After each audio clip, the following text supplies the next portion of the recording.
This is part 2 of Blizzard's AtmosFear 221B. This is a 1500 watt fog machine. If you didn't follow part 1, I do go over the basic specs of this unit. Now we're going to go a little more in depth with it. As far as build control, how everything's laid out on it. I did have to go into ultra wide mode on my camera because this thing is almost 2 feet long. It's in at 21 inches, so it's a rather large unit, and it weighs over 20 pounds, so it's also a very heavy unit. We're going to, of course, look at the front first, so go ahead and move that over for you guys. Now, the front of this unit, as stated, there are 6 3-watt 3-in-1s, so these are RGBs. They do have a diffusion lens on them, so it's a nice soft beam of light. This is a very typical metal ring that protects you from touching the blazing hot fog output nozzle. Quality control could be a little better, actually a lot better with Blizzard products. I do know that they don't make their own stuff. They just silk screen their names onto products from overseas, which I didn't know getting into it, but I do now. So this is actually not technically a Blizzard product. It's just labeled as such. So this is basically a third-party fog machine. But anyways, quality control. There's some chips broke out of the heat shrink that goes around the copper tubing. So I'm not sure what happened there. Looks like a rat chewed on it. Also in the front you have your vents. So there are some vent cutouts. This is the front handle for carrying it. There's 2 handles on this. We're going to go ahead and spin this around so I can show you guys some more stuff. So on this side of the unit we have their silkscreen name, AtmosFear. You do also have this indicator that shows you how much fog is in your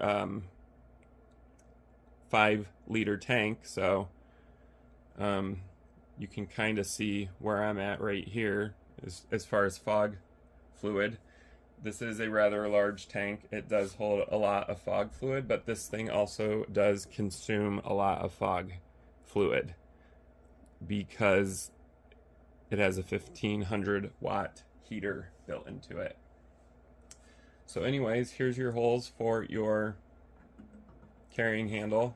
They're basically just locks to lock the handle in place. And we're going to go to the back of the unit now. This is where all the fun happens.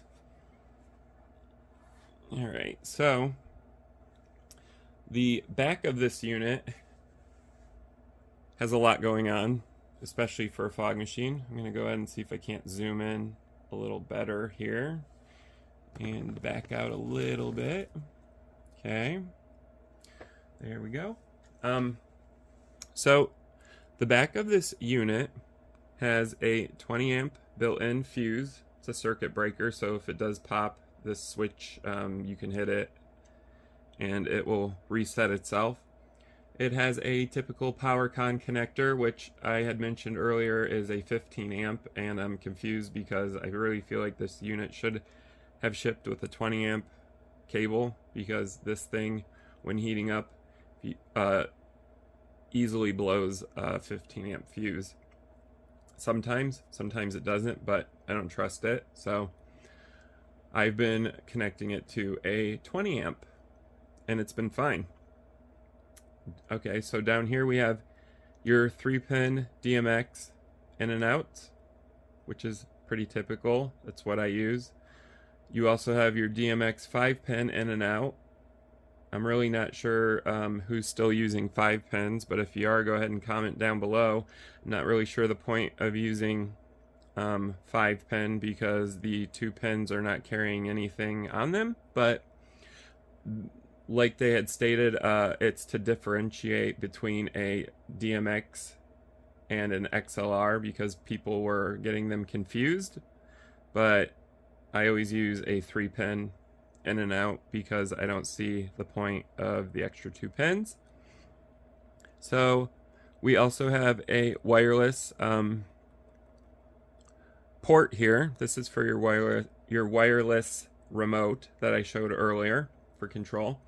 And you guys are probably wondering what this is. It's metal. This is for the proprietary wireless, or not wireless, but wired removable remote control, which is this right here. You actually plug it into here. So this is your main screen. It is a blue LCD screen with white font on it, which you'll see later on. And you do have 6 buttons: your function, timer, up, down, manual, and your manual burst button. Up here is LED 1 and LED 2. They're kind of confusing. I'm not sure why there is 2. LED 1, when it's on, means it's warming. When it's off, it means it's ready.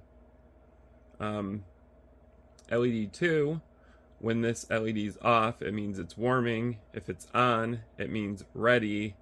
And if it's flashing, it means low fluid. So this does in fact have a low fluid indicator on it, which is great because you never want to run a fog machine with no fog fluid in it.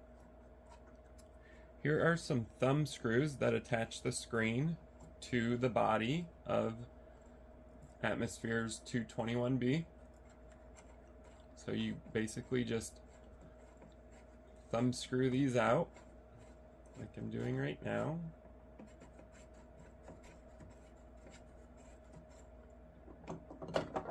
And then you pull this. Now this has your cutout here that holds your portable screen. It looks kind of bad right here, but it's because I haven't removed the protective plastic. I always like to leave those on. There is the back of it. There is the proprietary connector. Now Blizzard does include the proprietary wire for this, so don't lose it, because if you lose it, it's going to be hard finding another one.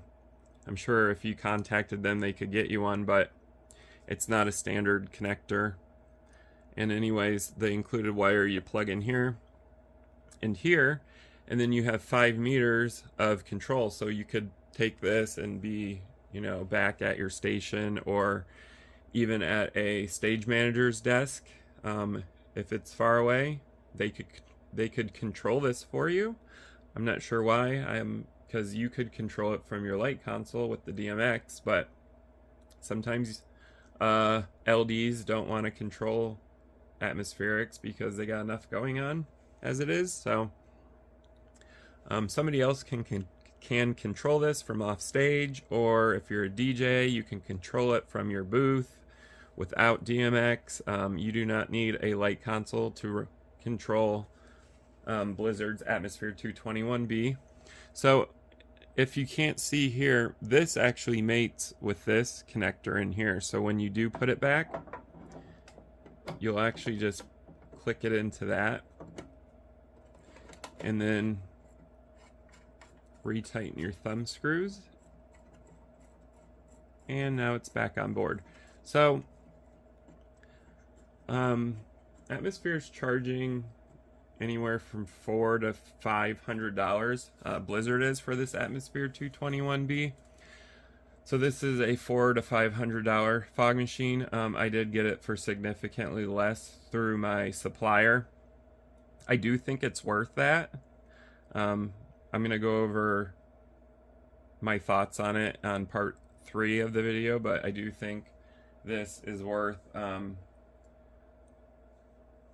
what they're asking for, because it's actually built like a tank and it's very heavy, and it does have a lot of features and a lot of professional features,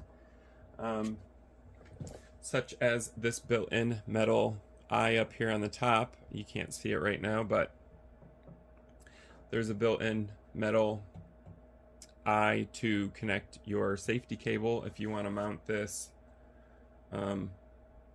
above your stage on your battens or your electrics. You can do that. It does have a very robust plastic feed for your fog liquid, and it does swing and move around, so it's pretty easy to remove this and also take your entire tank with you, especially doing cleanouts. So I love that they included a removable fog solution storage container, because it does make it easier to clean at the end of the night. I do have some fog machines where the tank's built in to the body, and you have to kind of first take the entire unit with you, but also flip the entire unit over to dump all the solution out. So I do like that they included this, and they do have a plastic lid on the top here, and it also has just a very basic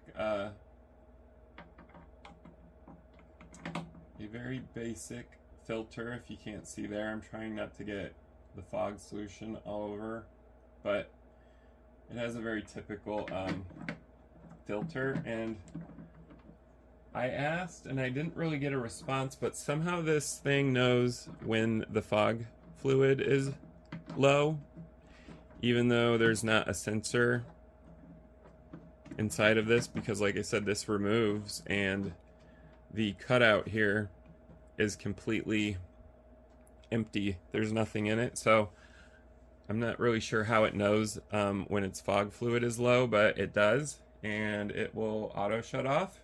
You can, of course, bypass that and turn it off in the menu, which you'll see later on in this video.